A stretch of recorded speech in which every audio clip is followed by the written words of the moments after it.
All right, guys, let's check out what I think is probably one of the better looking citizen dress, casual dress type watches out there. So I have to say big thanks to Mr. Three Ball Man in my private Discord group who sent this in with some other watches. But otherwise, I would have never really had this one on my radar. Now, certainly this isn't one that I would typically go after anyway, but you know what it really reminds me of? You know, a while back, I used to own a Rolex Oyster Perpetual 39 white dial. Kind of reminds me of that, honestly, except for it has a date, obviously, and this is truly a silver dial, but these really, really light silver dial watches look like white dial watches. So this is called the NB1050-59A. It is a JDM model using the automatic movement 9011 from Miyota Citizen. And it's stainless steel, but it also has Duratec on it, so it's a scratch-resistant proprietary thing they do. All right, let's get into it. I measure the watch case at 38.5. Everything I read online says 38, but I measure 38.5, so close enough.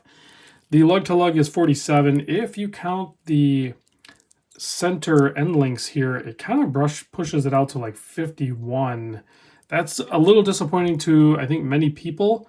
It still works for me. Honestly, it works better for me on my 7¼ inch wrist, and I'll show you that in a moment.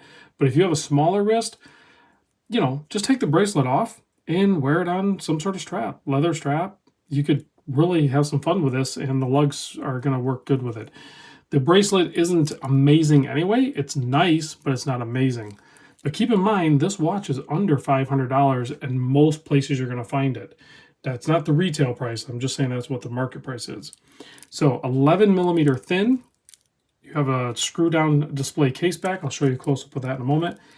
I tried and tried many times to get this accurate measurement here. I believe this is a 19 millimeter lug width. And then the bracelet only tapers down to 18, so not much taper on the bracelet either. A 5.5 millimeter, just standard crown. You can wind it in the first position. It does not screw down. There's no extra water resistance. It already has 100-meter water resist. The clasp is milled, and then this outer part here is stamped. You only have 2 adjustments there. And I believe this is a pin and collar for sizing. But overall, man, I tell you, this case finishing, the overall look of this thing is just stellar. Let's zoom in, because I really don't have a whole lot more to say about it other than just letting the video speak for itself. You can see that excellent deep brushing on there, but it's fine deep brushing, if that makes sense. You can tell it's deep, but it's consistent and smooth. And then you have a nice, clean line going to the polished bezel. Beautiful silver dial. It's going to look white, like I said, in most cases. The handset must be like diamond cut or something, because I didn't see any rough edges on them at all. And the indices have a brushed, faceted top part, and then the polished surrounds on a chamfer. And then you have lume plots on the outer perimeter of that. You also have a date wheel or date display at 3 o'clock framed in a similar fashion. Good clean 4 hertz sweep on there. The dial is left uncluttered, automatic, with an applied Citizen logo at the 12 o'clock. Down below you have some fine printing there. It says made in Japan, and then it has the movement 9011 and some other numbers that you'd have to really squint to see anyway. But nice brushing on the bracelet as well. And here's a look at the movement. You can see there, caliber 9011, 24 jewels, skeletonized custom rotor. Pretty good looking movement for being not really decorated, but at least it looks like they tried something. All right, let's pop this thing on wrist, and then we will do a lume shot. So the price, the best price I found was from a website, a JDM website, Sakura, I think it is, or something like that. It looked like it was $407. Guys, $400 for this thing, that's a no-brainer. And I know in the unboxing, a lot of people were already saying that it had those vibes of the Seiko Sarb035 or whatever the white dial one is. There is a black dial version of this as well. But I've handled both the black and the white and everything of the Sarb.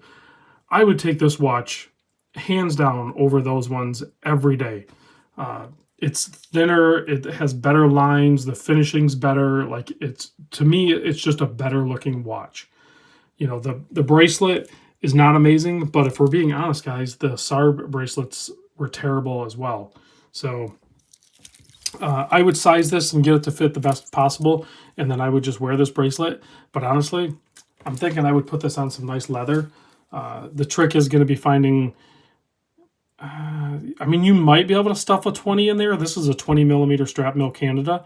I mean, but this thing on a leather strap would look amazing. Pretty much any color leather, black, browns, lights, darks, anything you want to do, and it just looks amazing. So let's kill the lights and check the lume on this. Citizen usually does pretty good lume, and I think we definitely have that here. It's a nice cool blue, and it is plenty bright. I have some ambient light in the background. It kind of throws it off, but that's dang good lume, honestly, for a dress watch from Citizen. Thanks for watching, guys. I'll see you on the next vid.